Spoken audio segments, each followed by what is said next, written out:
Всем привет, с вами Евгеньевич, вы на канале Red Army Airsoft, это настоящие новости страйкбола, и в этом выпуске будет сразу несколько эксклюзивных новостей, про которые, насколько я знаю, пока ранее нигде не говорилось. Поехали!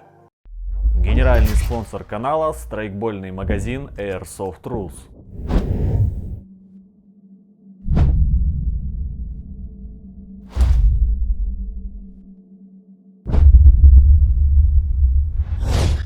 Больше всего новостей за последнее время внезапно выкатила компания Tokyo Marui. И сделали они это в самом популярном в 2020 году формате в виде онлайн-трансляции. Да, если раньше Marui шиковали и устраивали свой собственный фестиваль, то сейчас им приходится довольствоваться трансляцией на YouTube. Прямо как Apple, только Marui. Но перед тем, как смотреть, что же нам приготовили Marui, я не могу не рассказать о реально горячих новинках от российских производителей. Центр Механика, да, это те парни, которые сделали страйкбольный АГС-17, работают над страйкбольной версией гранатомета ГМ-94. Да, это тот самый многозарядный ручной гранатомет, разработанный тульским КБ в начале 90-х, которым пользуется куча российских подразделений. Фанаты светлой стороны должны просто пищать от радости. Под пытками парни из Механики выдали, что новинка будет работать на выстрелах чекист от StrikeArt. Релиз ГМ-94 запланирован на следующий год, после того, как они запустят серийное производство страйкбольных АГС-17. Булгир порадовали сразу двумя эксклюзивными новостями, и обе на пулеметную тематику. Во-первых, они сделали готовый короб для страйкбольного ПКП на основе боевого пластикового короба от Stitch Profi. Начинка от Булгир, внешка от боевого. Отсек под шары вмещает более 6000 шариков. Отсек под аккумулятор — большой аккумулятор на 5000 махов. При этом, чтобы засыпать шары или поменять аккумулятор, снимать короб не обязательно. Плюсы пластикового короба очевидны. Он легче и шары в нем гремят заметно меньше. Как и в других коробах для пулеметов от Булгир, есть возможность регулировки скорости подкрутки. Планируются две версии: без проводов для пулеметов на ВВД и со стандартным проводом для АЕК пулеметов, которые нужно подключать отдельно после примыкания короба. Почему без проводов пока только для ВВД? Ну просто потому, что там меньшие токи. Возможно, в будущем, после того, как будет протестирована надежность системы контактов, появится версия без проводов для АЕК. В продажу короба поступят уже в этом месяце. А еще Булгир говорят о том, что они работают над новым пулеметным хопапом, при том, что это не доработка старого хопапа, а абсолютно новая концепция с кучей нововведений и плюсов. Новинку мы увидим уже в этом году. Кстати, часть решений они будут использовать также в хопапах для М4 и АК серии. Итак, вернемся к Marui и их презентации. Ну, во-первых, Marui сделали газовый АКМ с очень реалистичным подвижным затвором и имитацией отдачи. Судя по видео, отдача там очень заметная. Хотя, возможно, автомат просто в руках хорошего актера. Я, конечно, в японском языке полный ноль или даже минус. Но, насколько я смог понять, пластиковые накладки и приклад можно поменять на деревянные от настоящего АК. А еще, насколько я понял, с точки зрения работоспособности, он точно такой же, как М4 МВС. То есть работает он очень хорошо, и с ним можно не только красиво ходить, но и играть на милсим проектах. Во-вторых, Marui показали привод, построенный по архитектуре Next Generation AEK в обвесе из так называемого мифического SOP-Mod Block 2. Ну, по факту это просто новая М-ка с цевьем Geissele URG-1. Так что, кто мечтает собрать третий блок, вот, пожалуйста, вам есть база от самого Marui. Судя по комментариям, многие почему-то подумали, что Marui сделали абсолютно новый АЕП пистолет-пулемет Scorpion Mod 1. Это такая вариация ВЗ-61 с M-Lock цевьем, складным прикладом и современной эргономикой. Видимо, модель не особо популярна в России, потому как этот пистолет-пулемет Marui сделали 2 или даже 3 года назад. И его можно встретить в российских магазинах в среднем за 20 тысяч рублей. А новость от Marui заключается в том, что сейчас, спустя 3 года, они сделали версию в песочной расцветке. Еще они сделали черную версию пистолета АМ-45. До этого была только розовая, как в Gun Gale Online.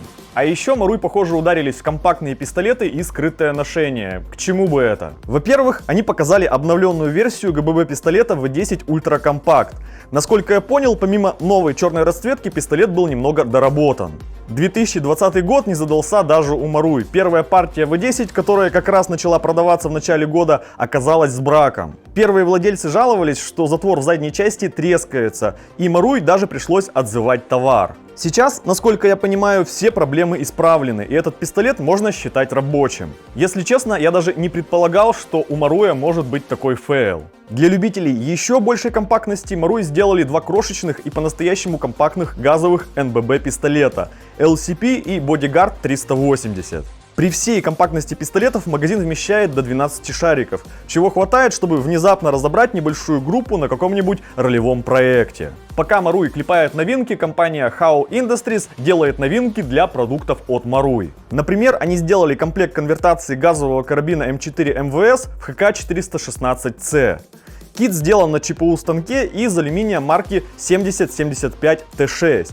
Это та марка, которая используется для изготовления огнестрельного оружия. Комплект состоит из 9-дюймового ствола, газблока с трубкой, верхнего и нижнего ресивера, цевья, ДТК, складного приклада и фурнитуры. Стоимость комплекта для переделки всего каких-то $1500. И я даже боюсь представить, какой ворох лишних деталей останется от вашей М4 после такой переделки. Некоторые российские производители тоже заботятся о владельцах продукции от Маруй. Например, в ассортименте российского газа FL появилось сразу две новые позиции.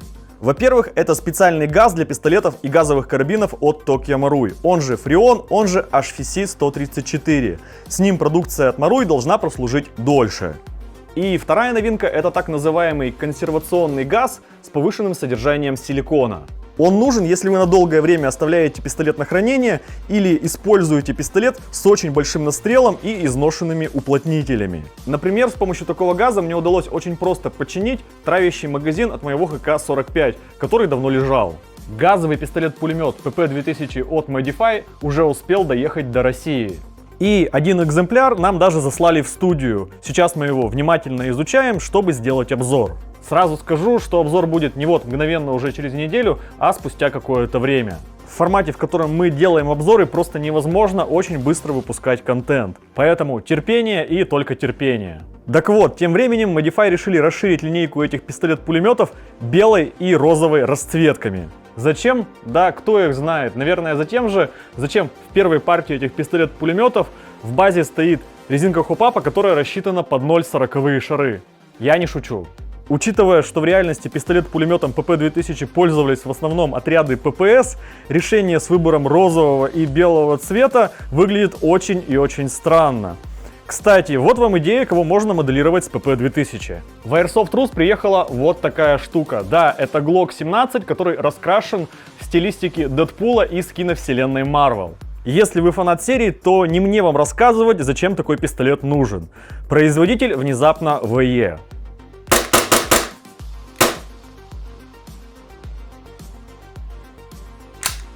Еще произошло пополнение в линейке бюджетных глоков от VE. В наличии Glock 17 пятого поколения в расцветках черный и тан и Glock 19X. Это как Glock 19, только с увеличенной рукояткой. А если вы хотите сделать из своего Глока пистолет-пулемет, то в наличии есть специальные киты Ronin SI от CAA, в которые вы можете вставить свой Глок, докупить к нему увеличенный магазин и использовать как пистолет-пулемет. Помимо версии для Glock, есть киты и для других пистолетов, например, для Sig Sauer и Beretta. Тем временем в магазин Airsoft Store приехала большая поставка запчастей от SHS и внезапно от ЦИМа. Если с SHS все стандартно и магазин планово серьезно пополнил более 100 позиций ассортимента, то с ЦИМа все намного интереснее. Дело в том, что Airsoft Store привез запчасти от ЦИМа, которые раньше можно было выхватить только на барахолках, и то, если повезет. А сейчас многие из редких запчастей просто есть в наличии, их можно просто взять и купить. Ну, например, появились моторы и контактные группы для АЕП-пистолетов, тапеты и набор оригинальных шестерней для СВД от ЦИМа, кнопки сброса затвора и отмыкания магазина для разных моделей, спусковые крючки, прицельные планки для АК и многое-многое другое, что вы обязательно рано или поздно теряете или ломаете. Angry Gun почему-то решили, что L85 очень удобная и популярная штука, и даже решили выпустить кит для модернизации L85 в L85A3. Причем комплект выпускается в двух цветах и трех вариантах: для LAG от GNG, от ACS и газовой версии от VE. В комплект модернизации входит кеймод цевье, газблок с имитацией поршня и респланка на ствольную коробку. Материалы сталь и алюминий марки 6061. Стоимость на наши деньги 15 200 рублей. Это же как нужно любить свою лаху, чтобы потратить на нее еще 15 тысяч рублей. Если вы любите бегать в страйкболе, но вам не дают, потому что это не пинбол, у меня для вас хорошие новости.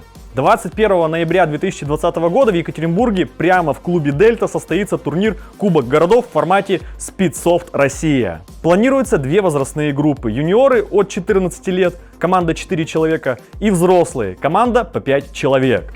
Мероприятие проводится при поддержке Федерации страйкбола Свердловской области. И насколько я знаю, на этот турнир уже зарегистрировалось несколько команд со всей России, в том числе из Москвы. В магазин Orion Spec приехала большая партия жилетов системы АВС от Арсарма и куча подсумков, камербандов и других элементов к ним. У Orion Spec помимо самого факта наличия всегда можно понять, сколько всего конкретного товара в наличии осталось. Например, открывая какую-либо позицию, вы сразу видите, сколько всего штук в наличии. А если выбрать цвет и, например, размер, то сразу видно, сколько изделий в этом цвете и размере прямо сейчас есть. Это очень удобно. Мультикама и Атакса, как обычно, больше всего. Кто бы сомневался. Но любители цифры тоже обделены не будут. Еще одна удобная и даже выгодная штука — это готовые сборки АВС. Сейчас они представлены в 3 стандартных комплектациях, которые обойдутся дешевле, чем та же сборка, собранная по отдельности. Все ссылки в описании. Пользуйтесь. Если вы хотели иметь какой-нибудь необычный ГББ-пистолет для страйкбола, у которого при этом есть боевой прототип, то можно обратить внимание на новинку от EMG. Они внезапно сделали лицензионную реплику флагманского пистолета от Archon Firearms Type B. Да, пистолет просто называется Type B. Слайд алюминий, рамка полимерная, емкость магазина 19 шариков. На стволе есть резьба для крепления глушителя и трассерной насадки. Выпускается в 2 цветах. Ценник 170 баксов за штуку. А еще EMG запустили предзаказ на лицензионную АЕК-версию Bullpup карабина RDB-17 от Killtech. Боевой прототип этого американского карабина можно назвать свежим, так как он появился всего в 2014 году. Внутри страйкбольной версии стоит стандартный для AROS EFCS гирбокс с электронным спуском и быстросъемной пружиной. Ценник $319, а вот отгрузки они планируют начать только летом 2021 года. D-Day сделали 20-патронные магазины формата PMAC для приводов М4 серии с переменной емкостью на 20 и 70 шаров. Ценник гуманный $5 за штуку. PTS Syndicate анонсировали улучшенные подаватели для приводов М4 серии. По задумке, новые подаватели увеличивают скорость подачи шаров. Ценник $6 за 3 штуки. Это, конечно, все хорошо, но где-то я их уже видел. Компания Vorsk выпустила затвор для хайкапа 5.1 с планкой Picatinny, на которую, как вы понимаете, можно ставить прицелы. Компактный BDS прицел сразу в комплекте, но и ценник за этот комплект $215. На сегодня, я думаю, достаточно. Как всегда, предлагаю обсуждать видео в комментариях. Не забывайте ставить ваши уверенные пальцы вверх, подписываться на канал. С вами был Евгеньевич. До скорого!